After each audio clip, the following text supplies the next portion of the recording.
Paalala sa mga anak na palasagot at mahilig mga tuwiran. Alam nyo, sa henerasyon natin ngayon, nakakalungkot lang isipin na ibang-iba na talaga ang mga kabataan ngayon ikumpara sa kabataan noon. Pero kahit ano pa mang mangyari, ang magulang ay magulang. Hindi ka mabubuhay sa mundong ito kung wala sila.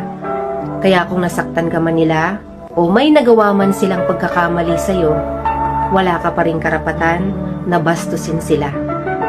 Lumaki ka man sa panahon na kung saan makabago na ang mga bagay-bagay sa paligid mo, huwag mo pa rin kalimutan kung sino ang bumuhay at nag-alaga sa'yo.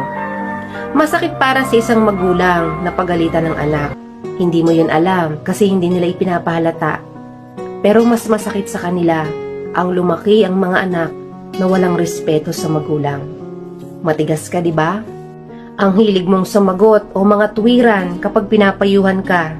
Eto lang ang masasabi ko. Huwag mong masamain ang mga payo ng mga magulang mo.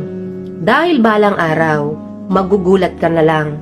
Nalalabas din sa bibig mo ang mga pangaral ng magulang mo para sa sarili mong mga anak. Dahil kung ano ang puno, siya ang bunga. Real talk yan.